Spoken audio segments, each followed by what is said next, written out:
केंद्र की मोदी सरकार वालों ये दिल्ली तखत ते बैठे औरंगजेब की रूह वाले मोदी वालों किसान विरोधी कानून बनाए गए। उन्होंने तिना खेती विरोधी कानूनों रद्द कराने लई MSP पूरे भारत च लागू कानूनी तौर पर कराने वास्ते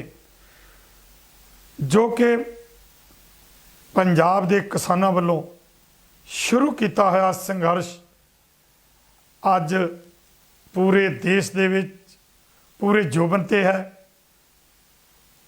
अते दिल्ली के बार्डर के चार चपेरे बैठे हो जिमें कि ਸਿੰਘੂ बार्डर, गाजीपुर बार्डर, टिकरी बार्डर आदि ते बैठे किसानों वालों लगातार इस संघर्ष को तेज करने वास्ते बहुत वधिया ढंग नाल विਉਂਤਬੰਦੀਆਂ करके जिहड़ा उसनूं तेज करन दे उपराले किए जा रहे हैं। क्योंकि तुहानूं पता है 26 जनवरी नूं जो केंद्र सरकार वालों एक साजिश के तहत इस संघर्ष को फेल करने वास्ते एक षड्यंत्र रचा गया, उस तो बाद भी कई तरह के इन्होंने घिनौनियां कार्रवाइयां करने की कोशिश की, लेकिन केंद्र सरकार वालों हुण तक सारिया साजिशां नूं किसान आगुओं वालों फेल किया गया। जिवें कि मेरे वालों फड़ के कई बंदे जिहड़े सी वो थाणिਆਂ 'ਚ बंद कराए गए शरारती अनसर, तो होर भी बहुत कुछ इन्हां दे मनसूबे जिहड़े सी उन्हां नूं फेल करन लई कीता गया। लेकिन हुण 6 मार्च नूं इस संघर्ष नूं तेज करन लई ते कुंभकरनी नींद सुत्ती हुई मोदी सरकार नूं जगाउण लई 11 बजे तो 6 मार्च नूं 11 बजे तो लैके शाम नूं 4 बजे तक 5 घंटे KMP रोड जो कि दिल्ली के चार चपेरे इनू असी जड़ा वो बाईपास भी कह लें जड़ा कि 400 किलोमीटर तो वध लंबाई विच है, इते जाम लाउण वास्ते जड़ा वो कॉल दी गई है। और इस नूं कामयाब करन लई मैं समुचे नौजवानों नूं अपील करदा कि नौजवानों आओ गज वज के इस संघर्ष नूं होर तेज करने वास्ते ਅਤੇ केंद्र सरकार नूं ये दस्सण वास्ते कि जिहड़ा खास करके पंजाब का नौजवान ते हरियाणे का जिहड़ा रल के बहुत कुछ कर रहा है इस संघर्ष नूं जिवें इन्हां ने 26 नवंबर नूं लगे हुए बैरीकेटां नूं तोड़ के इत्थे दिल्ली के चार चपेरे आके धरने गड्ढ दिते सन अते 26 जनवरी तो बाद कई तरह दीयां घटनावां वापरन दे कारण जिहड़ा सी वो नौजवानों दे विच कुछ थोड़ी जिहा इस चीज़ नूं वेखण नूं ये मिलिया कि नौजवान जिहड़ा वो पिछे हट रहा। लेकिन मैं ये कहना चाहांगा कि ये सिर्फ खबरां ही सन, जदों कि नौजवान जिहड़ा वो पूरे जोशो खरोश दे नाल अज भी संयुक्त मोर्चे दे नाल खलोता है। जिस करके मैं नौजवानों नूं खास करके अपील कर रहा कि वो 6 मार्च के इस KMP रोड नूं रोकण वास्ते वध तो वध हिस्सा पाउण अते कई तरह के भरम भुलेखे पाए जा रहे हैं कि नौजवानों के जेकर किसी किस्म के कोई उन्हां दे खिलाफ कोई कार्रवाई होंदी आ ते जिहड़े किसान ने कि उन्हां दे पिछे खलोणगे। ये मेरे ते मैं तुहानूं दसना चाहुंदा कि 26 फरवरी नूं मैं अमृतसर तो दिल्ली नूं आ रहा सी, किसी काम करके मैनूं अमृतसर जाना पिया ते वापसी विच शंभू बैरीयर ते रात नूं मैं करीब 9 बजे उत्थे पहुंचा ते शंभू बैरीयर ते चल रहे लंगर ते जदों मैं नौजवानों नूं मिलिया 150 के करीब रात नूं नौजवान उत्थे अपनी ड्यूटी दे रहे सन और उन्हां नौजवानों नूं मिल के मैनूं इन्नी क खुशी हुई कि मैं दस नहीं सकदा। उन्हां नौजवानों के हौसले बहुत बुलंद सन, पर एक उन्हां नौजवानों ने मेरे ते इतराज सवालिया रूप दे विच इतराज भी किया। वो कहन लगे जी असी जदों नौजवान तुहाडे नाल आ ते तुहाडे उत्तों स्टेज दे उत्तों कुछ गल्लां नौजवानों के खिलाफ जदों आउंदियां ने ते सानूं इस चीज़ का बहुत जिहड़ा वो इतराज हुंदा साडे मन ते ठेस लगदी है। ते उन्होंने मैनूं पुछया भी कि जेकर नौजवानों के उत्ते कोई किसी किस्म का ਸਰਕਾਰ ਵੱਲੋਂ ਕੋਈ ਜ਼ੁਲਮ ਢਾਇਆ ਜਾਂਦਾ ਜਾਂ ਸਾਨੂੰ ਫੜ ਕੇ ਥਾਣੇ 'ਚ ਬੰਦ ਕੀਤਾ ਜਾਂਦਾ, ਸਾਡੇ ਤੇ ਕੇਸ ਪਾਏ ਜਾਂਦੇ ਆ, ਤੇ ਕੀ ਤੁਸੀਂ ਸਾਡੀ ਜਿਹੜੀ ਆ ਉਹ ਪੈਰਵਾਈ ਕਰੋਗੇ? ਮੈਂ ਕਿਹਾ ਵੀ ਨੌਜਵਾਨੋ ਤੁਸੀਂ ਇੱਕ ਗੱਲ ਦੱਸੋ ਵੀ ਅਸੀਂ ਪਿੱਛੇ ਨਹੀਂ ਕਰ ਰਹੇ, ਅਸੀਂ ਨੌਜਵਾਨੋ ਤੁਹਾਡੇ ਨਾਲ ਆ। ਉਹਨਾਂ ਦੇ ਵਿੱਚ ਉਹ ਨੌਜਵਾਨ ਸਨ ਜਿਨ੍ਹਾਂ ਨੇ 26 ਨਵੰਬਰ ਨੂੰ ਗੁਰਨਾਮ ਸਿੰਘ ਚੜੂਨੀ ਜੀ ਦੇ ਨਾਲ ਰਲ ਕੇ ਜਿਹੜੇ ਸੀ ਉਹ ਬੈਰੀਕੇਡ ਤੋੜਨ ਦੇ ਵਿੱਚ ਬਹੁਤ ਵੱਡਾ ਯੋਗਦਾਨ ਪਾਇਆ ਸੀ। ਸੋ ਉਹਨਾਂ ਨੇ ਸਾਰੇ ਆਪਣੇ ਹਾਲਾਤ ਦੇ ਵਿੱਚ ਪਿਛਲੇ ਕੀਤੇ ਕੰਮਾਂ ਤੋਂ ਮੈਨੂੰ ਜਾਣੂ ਵੀ ਕਰਵਾਇਆ, ਅਤੇ ਉਹਨਾਂ ਦਾ ਇਹੀ ਮਨ ਦੇ ਵਿੱਚ ਸਵਾਲ ਸੀ। ਇਸੇ ਤਰ੍ਹਾਂ ਸਾਡੀ ਅਜਨਾਲੇ ਦੇ ਵਿੱਚ 24 ਤਰੀਕ ਰਾਤ ਨੂੰ ਮੀਟਿੰਗ ਚੱਲ ਰਹੀ ਸੀ। ਉਸ ਮੀਟਿੰਗ ਦੇ ਵਿੱਚ ਵੀ ਨੌਜਵਾਨਾਂ ਨੇ ਸਵਾਲ ਕੀਤੇ ਕਿ ਤੁਹਾਡੇ ਉੱਥੋਂ ਜਿਹੜੀ ਸਿੰਘੂ ਬੈਰੀਅਰ ਦੇ ਉੱਤੇ ਉੱਥੇ ਜਿਹੜੀ ਸਟੇਜ ਚੱਲਦੀ ਆ, ਉਹਨਾਂ ਸਟੇਜਾਂ ਦੇ ਤੋਂ ਕਈ ਤਰ੍ਹਾਂ ਦੇ ਜਿਹੜੇ ਨੇ ਉੱਥੋਂ ਲੈਕਚਰ ਦਿੱਤੇ ਜਾਂਦੇ ਨੇ, ਜਿਨ੍ਹਾਂ ਦੇ ਨਾਲ ਸਾਡੇ ਜਿਹੜੇ ਨੌਜਵਾਨ ਨੇ ਉਹਨਾਂ ਦੇ ਮਾਪੇ ਜਿਹੜੇ ਨੇ ਉਹ ਸਾਡੇ ਤੇ ਸਕੰਜਾ ਕੱਸਦੇ ਆ, ਉਹ ਸਾਡੇ ਤੇ ਇਤਰਾਜ਼ ਕਰਦੇ ਆ ਕਿ ਤੁਹਾਨੂੰ ਤੇ ਉੱਥੇ ਕੋਈ ਸੱਦਿਆ ਨਹੀਂ ਗਿਆ, ਬੁਲਾਇਆ ਨਹੀਂ ਜਾਂਦਾ, ਉੱਥੇ ਤੁਹਾਡੀ ਪੈਰਵਾਈ ਕਰਨ ਨੂੰ ਕੋਈ ਤਿਆਰ ਨਹੀਂ, ਤੇ ਤੁਸੀਂ ਉੱਥੇ ਕਿਉਂ ਜਾਂਦੇ ਹੋ? ਤੇ ਮੈਂ ਉਹਨਾਂ ਨੂੰ ਵੀ ਉਦੋਂ ਵੀ ਵਿਸ਼ਵਾਸ ਦਿਵਾਇਆ ਤੇ ਅੱਜ ਫਿਰ ਵਿਸ਼ਵਾਸ ਦਿਵਾਉਣਾ ਕਿ ਨੌਜਵਾਨੋ ਇਹ ਸੰਘਰਸ਼ ਤੁਹਾਡਾ ਹੈ। ਇਹ ਠੀਕ ਹੈ ਕਿ 40 ਕਿਸਾਨ ਸੰਗਠਨਾਂ ਨੇ ਪਹਿਲਾਂ ਪੰਜਾਬ 'ਚ ਇਕੱਠੇ ਹੋ ਕੇ ਇਸ ਸੰਘਰਸ਼ ਨੂੰ ਸ਼ੁਰੂ ਕੀਤਾ। ਉਸ ਤੋਂ ਬਾਅਦ ਜਿਹੜਾ ਫਿਰ ਸੰਯੁਕਤ ਮੋਰਚਾ ਬਣ ਗਿਆ, ਉਹਦੇ ਵੱਲੋਂ ਇਹ ਸੰਘਰਸ਼ ਚੱਲ ਰਿਹਾ। ਪਰ ਇਹ ਜਿੱਥੇ ਅਸੀਂ ਸੰਘਰਸ਼ ਚਲਾ ਰਹੇ ਹਾਂ, ਇਹ ਸਾਰਾ ਭਾਰ ਤੁਹਾਡੇ ਮੋਢਿਆਂ ਤੇ ਹੈ, ਕਿਉਂਕਿ ਸਾਡਾ ਆਉਣ ਵਾਲਾ ਭਵਿੱਖ ਤੁਸੀਂ ਹੋ। ਸਾਡੇ ਕੋਲੋਂ ਹੋ ਸਕਦਾ ਹੈ ਕਿ ਤੁਹਾਡੇ ਨਾਲ ਗੱਲਬਾਤ ਕਰਦਿਆਂ ਕੋਈ ਐਸਾ ਸ਼ਬਦ ਮੂੰਹੋਂ ਨਿਕਲ ਜਾਵੇ ਜਿਹਦੇ ਨਾਲ ਤੁਹਾਡੇ ਮਨ ਤੇ ਕਿਸੇ ਤੇ ਠੇਸ ਲੱਗੇ, ਕਿਉਂਕਿ ਤੁਸੀਂ ਨੌਜਵਾਨ ਸਾਡਾ ਭਵਿੱਖ ਜੇ, ਤੇ ਸਾਨੂੰ ਨੌਜਵਾਨਾਂ ਨੂੰ ਅਸੀਂ ਆਪਣੇ ਬੱਚੇ ਮੰਨਦੇ ਹੋਏ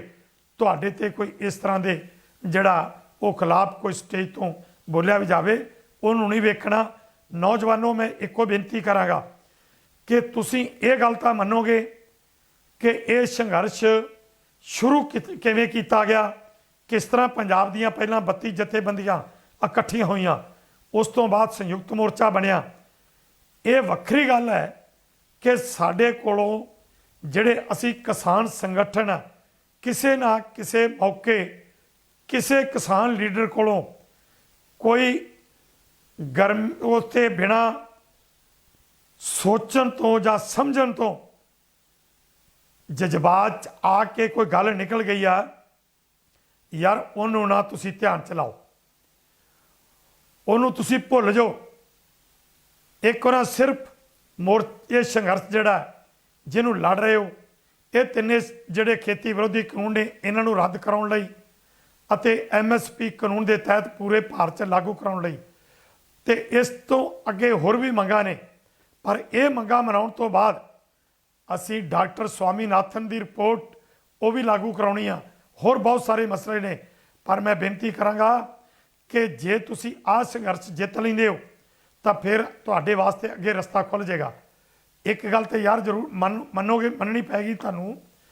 ਵੀ ਇਹ ਸੰਘਰਸ਼ ਸ਼ੁਰੂ ਕਰਨ ਦਾ ਸਬੱਬ ਤਾਂ ਬਣਿਆ, ਠੀਕ ਹੈ ਸਾਡੇ ਕੋਲੋਂ ਗਲਤੀਆਂ ਹੋਈਆਂ ਹੋਣਗੀਆਂ, ਪਰ ਉਹਨਾਂ ਗਲਤੀਆਂ ਨੂੰ ਨਜ਼ਰਅੰਦਾਜ਼ ਕਰਦੇ ਹੋਏ ਮੈਂ ਸਾਰਿਆਂ ਨੂੰ ਆਪਣੇ ਆਪ ਨੂੰ ਵੀ ਕਹਾਂਗਾ, ਸਾਡੇ ਲੀਡਰਾਂ ਨੂੰ ਵੀ ਕਹਾਂਗਾ ਕਿ ਸਟੇਜ ਤੋਂ ਬੋਲਣ ਲੱਗੇ ਥੋੜ੍ਹਾ ਜਿਹਾ ਧਿਆਨ ਰੱਖਣਾ ਚਾਹੀਦਾ ਕਿ ਜਿਹੜੇ ਲਫ਼ਜ਼ ਅਸੀਂ ਸਟੇਜ ਤੋਂ ਬੋਲ ਰਹੇ ਹਾਂ, ਇਹ ਲਫ਼ਜ਼ ਸਾਡੇ ਕਿਸੇ ਹਮਦਰਦ ਦੇ ਮਨ ਦੇ ਉੱਤੇ ਠੇਸ ਨਾ ਲਾਉਣ, ਉਹਨਾਂ ਦੇ ਦਿਲ ਨਾ ਦਿਖਾਉਣ। ਇਸ ਕਰਕੇ ਸਾਨੂੰ ਬੋਲਣ ਲੱਗਿਆ ਵੀ ਸਟੇਜ ਤੋਂ ਧਿਆਨ ਨਾਲ ਬੋਲਣਾ ਚਾਹੀਦਾ। ਪਰ ਨੌਜਵਾਨੋ ਇੱਕ ਗੱਲ ਤਾਂ ਮੰਨੋਗੇ ਨਾ ਕਿ ਇਹ ਸਬੱਬ ਤਾਂ ਬਣਾਇਆ ਯਾਰ ਅਸੀਂ। ਇਹ ਵੱਖਰੀ ਗੱਲ ਹੈ ਕਿ ਇਸ ਸੰਘਰਸ਼ ਨੂੰ ਇਹ ਅਸੀਂ ਬਣਾਉਣ ਦਾ ਜਿਹੜਾ ਕੁਝ ਭਰਮ ਵੀ ਪਾਲ ਰਿਹਾ ਇਹ ਸਭ ਕੁਝ ਅਸੀਂ ਕਰ ਰਹੇ ਹਾਂ, ਪਰ ਮੈਂ ਇਹ ਕਹਾਂਗਾ ਕਿ ਇਹ ਸਭ ਕੁਝ ਅਸੀਂ ਨਹੀਂ ਕਰ ਰਹੇ, ਇਹ ਤਾਂ ਉਹ ਅਕਾਲ ਪੁਰਖ ਹੀ ਕਰਵਾ ਰਿਹਾ। ਪੂਰਾ ਭਾਰਤ ਅੱਜ ਇਸ ਸੰਘਰਸ਼ ਦੇ ਵਿੱਚ ਆਪੋ ਆਪਣਾ ਯੋਗਦਾਨ ਪਾ ਰਿਹਾ, ਔਰ ਇਸ ਤੋਂ ਅੱਗੇ ਜਾ ਕੇ ਅੱਜ ਪੂਰੇ ਸੰਸਾਰ ਦੀ ਨਿਗਾਹ ਜਿਹੜੀ ਆ ਉਸ ਇਸ ਸੰਘਰਸ਼ ਦੇ ਉੱਤੇ ਲੱਗੀ ਹੋਈ ਆ। ਮੇਰੀ ਹੁਣੇ ਹੀ ਗੱਲਬਾਤ ਚੱਲ ਰਹੀ ਸੀ ਕਿਸੇ ਚੈਨਲ ਦੇ ਉੱਤੇ, ਤਾਂ ਉੱਥੇ ਜਿਹੜੇ ਕਾਲਰ ਸਨ ਉਹਨਾਂ ਵੀਰਾਂ ਨੇ ਇਸ ਚੀਜ਼ ਦੇ ਉੱਤੇ ਸਾਨੂੰ ਮੇਰੇ ਨਾਲ ਗੱਲ ਕਰਦਿਆਂ ਕਿਹਾ ਕਿ ਤੁਸੀਂ ਤਗੜੇ ਹੋਵੋ, ਇਹ ਸੰਘਰਸ਼ ਜਿੱਤਣਾ ਹੈ ਤੇ ਅਸੀਂ ਜਿੱਤ ਕੇ ਘਰਾਂ ਨੂੰ ਜਾਣਾ, ਅਸੀਂ ਤੁਹਾਡੇ ਨਾਲ ਆ। ਪੂਰੇ ਸੰਸਾਰ ਦੇ ਲੋਕ ਜਿਹੜੇ ਮਨੁੱਖਤਾ ਦੀ ਗੱਲ ਕਰਨ ਵਾਲੇ ਨੇ ਉਹ ਤੁਹਾਡੇ ਨਾਲ ਨੇ। ਸੋ ਨੌਜਵਾਨੋ, ਮੈਂ ਤੁਹਾਨੂੰ ਅਪੀਲ ਕਰਦਾ ਕਿ ਤੁਸੀਂ ਜਲਦੀ ਤੋਂ ਜਲਦੀ ਆਪਣੇ ਗੁੱਸੇ ਗਿਲੇ ਦੂਰ ਕਰਕੇ ਆਓ। ਜੇ ਕਿਸੇ ਵੀ ਕਿਸਮ ਦੀ ਤੁਹਾਨੂੰ ਕੋਈ ਮੁਸ਼ਕਲ ਆਉਂਦੀ ਹੈ ਤਾਂ ਤੁਸੀਂ ਮੇਰੇ ਨਾਲ ਗੱਲ ਕਰ ਸਕਦੇ ਹੋ। ਮੈਂ ਤੁਹਾਡੇ ਨਾਲ ਇੱਕ ਵਾਅਦਾ ਕਰਦਾ ਕਿ ਕਿਸੇ ਵੀ ਕਿਸਮ ਦੀ ਤੁਹਾਡੇ ਸ਼ਾਨ ਦੇ ਖਿਲਾਫ ਕੋਈ ਸ਼ਬਦਾਂ ਦੀ ਵਰਤੋਂ ਕਰਦਾ ਤੇ ਮੈਂ ਜ਼ਿੰਮੇਵਾਰ ਹਾਂ, ਤੁਹਾਡੇ ਨਾਲ ਖਲੋਵਾਂਗਾ। ਤਗੜੇ ਹੋਵੋ, ਆਓ ਆਪਾਂ ਇਹ ਸੰਘਰਸ਼ ਜਿੱਤਣਾ। ਜੇਕਰ ਅਸੀਂ ਇਹ ਸੰਘਰਸ਼ ਜਿੱਤ ਨਾ ਸਕੇ ਤੇ ਫਿਰ ਆਉਣ ਵਾਲੀਆਂ ਪੀੜ੍ਹੀਆਂ, ਆਉਣ ਵਾਲੀਆਂ ਨਸਲਾਂ ਇਹ ਸਾਨੂੰ ਕਦੇ ਵੀ ਮੁਆਫ ਨਹੀਂ ਕਰਨਗੀਆਂ। ਇਹ ਬੜਾ ਵੱਡਾ ਇੱਕ ਇਤਿਹਾਸ ਬਣ ਰਿਹਾ। ਇਸ ਇਤਿਹਾਸ ਦੇ ਵਿੱਚ ਜੋ ਜੋ ਕੋਈ ਕੰਮ ਕਰ ਰਿਹਾ ਉਹਦਾ ਨਾਂ ਲਿਖਿਆ ਜਾਣਾ ਹੈ। ਇਹ ਵੱਖਰੀ ਗੱਲ ਹੈ ਕਿ ਬੀਜੇਪੀ ਜਾਂ ਉਹਦੇ ਚੇਲੇ ਚੱਪੇ, ਉਹਦੇ ਤਲੇ ਚੱਟ ਹਰਜੀਤ ਸਿੰਘ ਗਰੇਵਾਲ ਵਰਗੇ ਜਾਂ ਜੈਨੀ ਵਰਗੇ ਜਾਂ ਹੋਰ ਲੋਕ ਜਿਹੜੇ ਨਰਿੰਦਰ ਸਿੰਘ ਤੋਮਰ ਵਰਗੇ ਜਾਂ ਹੋਰ ਜਿੰਨੇ ਵੀ ਲੋਕ ਉਹਨਾਂ ਦੇ ਅੱਜ ਬੀਜੇਪੀ ਦੀ ਗੁਣਗਾਨ ਗਾ ਰਹੇ ਨੇ, ਇਹ ਲੋਕਾਂ ਦਾ ਵੀ ਨਾਂ ਇਤਿਹਾਸ 'ਚ ਆਉਣਾ ਹੈ। ਜਿਵੇਂ ਕਿ ਗੰਗੂ ਦਾ ਨਾਂ ਵੀ ਇਤਿਹਾਸ 'ਚ ਆਉਂਦਾ ਹੈ ਤੇ ਦੂਸਰੇ ਪਾਸੇ ਜਿਨ੍ਹਾਂ ਲੋਕਾਂ ਨੇ ਮਾਇਆ ਦੇ ਕੇ ਮੋਹਰਾਂ ਖੜੀਆਂ ਕਰਕੇ ਸਾਹਿਬਜ਼ਾਦਿਆਂ ਦਾ ਜਿਹੜਾ ਸੀ ਉਹ ਸੰਸਕਾਰ ਕੀਤਾ, ਮਾਤਾ ਗੁਜਰ ਕੌਰ ਦਾ ਸੰਸਕਾਰ ਕੀਤਾ, ਇਤਿਹਾਸ ਵਿੱਚ ਨਾ ਉਹਨਾਂ ਦਾ ਵੀ, ਇਤਿਹਾਸ ਵਿੱਚ ਨਾ ਜਿਹੜੇ ਮਲੇਰਕੋਟਲਾ ਦੇ ਨਵਾਬ ਨੇ ਹਾਂ ਦਾ ਨਾਰਾ ਮਾਰਿਆ ਸੀ ਉਹਦਾ ਵੀ ਨਾਂ ਹੈ ਤੇ ਉੱਥੇ ਸੂਬੇ ਸਰਹੰਦ ਦਾ ਨਾਮ ਹੀ ਹੈ। ਪਰ ਨਾਂ ਲੈਣ 'ਚ ਫਰਕ ਹੈ, ਉਹਦਾ ਨਾਂ ਕਿਵੇਂ ਲਿਆ ਜਾਣਾ ਹੈ। ਤੇ ਜਿਹੜੇ ਇਹ ਲੋਕ ਹਾਂ ਦਾ ਨਾਰਾ ਮਾਰਨ ਵਾਲੇ ਸੀ ਉਹਨਾਂ ਨੂੰ ਅੱਜ ਵੀ ਪੂਜਿਆ ਜਾ ਰਿਹਾ ਹੈ। ਸੋ ਨੌਜਵਾਨੋ, ਜੇ ਕਿਤੇ ਸਾਡੇ ਕੋਲੋਂ ਕੋਈ ਕੁਤਾਹੀਆਂ ਹੋ ਰਹੀਆਂ ਨੇ, ਨਾ ਸਾਡਾ ਵੀ ਉਹ ਜਿੰਨੀ ਅਸੀਂ ਗਲਤੀ ਕਰਾਂਗੇ ਨਾ ਉਸੇ ਹਿਸਾਬ ਦੇ ਵਿੱਚ ਉਹ ਲੈਣਾ ਸਾਡੇ ਖਿਲਾਫ ਵੀ ਲਿਖੀਆਂ ਜਾਣੀਆਂ ਨੇ। ਤੇ ਜਿਹੜਾ ਨੌਜਵਾਨੋ ਤੁਸੀਂ ਕੰਮ ਕਰ ਰਹੇ ਹੋ, ਜਿਸ ਤਰ੍ਹਾਂ ਕਿ ਨਵਰੀਤ ਸਿੰਘ ਜਿਹੜਾ ਸ਼ਹੀਦ ਹੋਇਆ 26 ਜਨਵਰੀ ਨੂੰ, ਨਾ ਉਹਦਾ ਵੀ ਲਿਖਿਆ ਜਾਣਾ ਹੈ ਅਤੇ ਨਾ ਪੁਲਿਸ ਦਾ ਵੀ ਇਨਕੁਆਰੀਆਂ ਹੋਣਗੀਆਂ ਅਤੇ ਉਹਨਾਂ ਪੁਲਿਸ ਅਫਸਰਾਂ ਦੇ ਵੀ ਨਾਂ ਆਉਣੇ ਨੇ। ਪਰ ਅਸਲ ਕਾਤਲ ਨਵਰੀਤ ਦਾ ਅਮਿਤ ਸ਼ਾਹ ਤੇ ਮੋਦੀ ਹੈ, ਜਿਨ੍ਹਾਂ ਨੇ ਇਹ ਖੇਤੀ ਵਿਰੋਧੀ ਕਾਨੂੰਨ ਬਣਾਏ, ਜਿਨ੍ਹਾਂ ਦੀ ਸ਼ਹਿ ਤੇ ਇਹ ਸਾਰਾ ਕੁਝ ਪੁਲਿਸ ਵੱਲੋਂ ਕੀਤਾ ਗਿਆ। ਸਾਡੇ ਸਿੰਘਾਂ ਤੇ ਗੋਲੀਆਂ ਚੱਲੀਆਂ, ਸ਼ਹੀਦ ਕੀਤੇ ਗਏ, ਉਹਨਾਂ ਨੂੰ ਫੱਟੜ ਕੀਤਾ ਗਿਆ, ਉਹਨਾਂ ਦੇ ਪਰਚੇ ਕਰਕੇ ਉਹਨਾਂ ਨੂੰ ਜੇਲ੍ਹਾਂ 'ਚ ਬੰਦ ਕੀਤਾ ਗਿਆ। ਇਹ ਜ਼ਬਰ ਤੇ ਜ਼ੁਲਮ ਢਾਇਆ ਜਾ ਰਿਹਾ। ਸੋ ਨਾ ਉਹਨਾਂ ਦਾ ਵੀ ਲਿਖਿਆ ਜਾਣਾ ਤੇ ਨਾ ਇੱਥੇ ਨਵਦੀਪ ਸਿੰਘ ਵਰਗੇ ਜਿਨ੍ਹਾਂ ਨੇ ਜਿਹੜੀਆਂ ਉਹਨਾਂ ਦੀਆਂ ਜਲ ਤੋਪਾਂ ਸਨ ਉਹਨਾਂ ਦੇ ਮੂੰਹ ਮੁੜੇ, ਨਾ ਇੱਥੇ ਨਵਦੀਪ ਸਿੰਘ ਵਰਗਿਆਂ ਦਾ ਵੀ ਲਿਖਿਆ ਜਾਣਾ। ਸੋ ਆਓ ਤਗੜੇ ਹੋ ਕੇ, ਨਵਦੀਪ ਜੀ ਤਗੜੇ ਹੋਵੋ, ਆਓ ਆਪਣੇ ਸਾਥੀਆਂ ਨੂੰ ਨਾਲ ਲਓ। ਮੈਂ ਸਮੁੱਚੇ ਤੌਰ ਤੇ ਸਾਰੇ ਨੌਜਵਾਨਾਂ ਨੂੰ ਅਪੀਲ ਕਰਦਾ ਵੀ ਆਓ ਭਾਈ ਤਗੜੇ ਹੋ ਕੇ ਇਸ ਸੰਘਰਸ਼ ਦੇ ਵਿੱਚ ਆਪਣਾ ਆਪਣਾ ਯੋਗਦਾਨ ਪਾਓ। ਤੇ ਤੁਹਾਡੇ ਨਾਲ ਇੱਕ ਵਾਅਦਾ ਹੈ ਵੀ ਕਿਸੇ ਕਿਸਮ ਦੀ ਕੋਈ ਤੁਹਾਨੂੰ ਕੋਈ ਮਾੜੀ ਸ਼ਬਦਾਵਲੀ ਬੋਲੇ ਤਾਂ ਬਲਦੇਵ ਸਿੰਘ ਸਰਸਾ ਤੁਹਾਡੇ ਅੱਗੇ ਹੋ ਕੇ ਖਲੋ ਕੇ ਅਸੀਂ ਹਰ ਬੰਦੇ ਨੂੰ ਜਿਹੜਾ ਉਹਦਾ ਉਸੇ ਹੀ ਢੰਗ ਨਾਲ ਜਿਹੜਾ ਉਹ ਜਵਾਬ ਦੇਵਾਂਗੇ, ਤੁਹਾਡੇ ਨਾਲ ਅੱਗੇ ਹੋ ਕੇ ਜਿਹੜਾ ਕਰਾਂਗੇ। ਪਰ 6 ਮਾਰਚ ਦੇ ਪ੍ਰੋਗਰਾਮ ਨੂੰ ਤਗੜੇ ਹੋ ਕੇ ਰੋਲ ਕਰੋ ਅਤੇ 8 ਮਾਰਚ ਨੂੰ ਬੀਬੀਆਂ ਨੂੰ ਬੇਨਤੀ ਹੈ, ਅਪੀਲ ਹੈ ਆਪਣੀਆਂ ਬੱਚੀਆਂ ਨੂੰ, ਆਪਣੀਆਂ ਭੈਣਾਂ ਨੂੰ, ਆਪਣੀਆਂ ਧੀਆਂ ਨੂੰ ਕਿ ਵੱਧ ਤੋਂ ਵੱਧ 8 ਮਾਰਚ ਨੂੰ ਸਾਰੀਆਂ ਜਿਹੜੀਆਂ ਸਟੇਜਾਂ ਚੱਲ ਰਹੀਆਂ ਉਹਨਾਂ 'ਚ ਯੋਗਦਾਨ ਪਾਓ। ਜਿੱਥੇ ਜਿੱਥੇ ਧਰਨੇ ਚੱਲ ਰਹੇ ਨੇ ਉੱਥੇ ਉੱਥੇ ਆ ਕੇ ਆਪੋ ਆਪਣਾ ਹਿੱਸਾ ਪਾਓ, ਕਿਉਂਕਿ ਗੁਰੂ ਨਾਨਕ ਪਾਤਸ਼ਾਹ ਨੇ ਤੁਹਾਨੂੰ ਅੱਜ ਕਾਨੂੰਨ ਦੇ ਵਿੱਚ, ਕਾਨੂੰਨ ਦੇ ਨਾਲ ਬੇਸ਼ੱਕ ਸਰਕਾਰਾਂ ਜਿਹੜੀਆਂ ਨੇ ਉਹ ਵੋਟ ਦਾ ਅਧਿਕਾਰ ਬਰਾਬਰ ਦਾ ਦੇ ਰਹੀਆਂ ਨੇ, ਪਰ ਅਜੇ ਵੀ ਜੋ ਤੁਹਾਨੂੰ ਬਰਾਬਰਤਾ ਦੇ ਅਧਿਕਾਰ ਮਿਲਣੇ ਚਾਹੀਦੇ ਨੇ ਉਹ ਨਹੀਂ ਮਿਲ ਰਿਹਾ। ਜਿਸ ਕਰਕੇ ਉਸ ਵਕਤ ਗੁਰੂ ਨਾਨਕ ਪਾਤਸ਼ਾਹ ਨੇ ਤੁਹਾਡੇ ਪ੍ਰਥਾਏ ਇਹ ਸ਼ਬਦ ਕਹੇ ਸਨ, ਸੋ ਕਿਉ ਬੰਦਾ ਆਖੀਐ ਜਿਤ ਜੰਮੇ ਰਾਜਾਨ। ਸੋ ਤੁਸੀਂ ਸੂਰਮਿਆਂ ਨੂੰ, ਭਗਤਾਂ ਨੂੰ ਤੁਸੀਂ ਜਨਮ ਦੇਣ ਵਾਲੀਆਂ, ਆਓ ਵੱਧ ਚੜ ਕੇ 8 ਮਾਰਚ ਨੂੰ। ਉਸ ਤੋਂ ਬਾਅਦ ਸਾਡੇ ਅਗਲੇ ਪ੍ਰੋਗਰਾਮ ਜਿਹੜੇ ਨੇ ਉਹ ਵੀ ਅਲੀਕੇ ਜਾਣੇ, ਤੇ ਮੋਦੀ ਦੇ ਨੱਕ 'ਚ ਦਮ ਕਰਨ ਲਈ, ਮੋਦੀ ਨੂੰ ਨਾਨੀ ਸੁਖਨੇ ਯਾਦ ਕਰਾਉਣ ਲਈ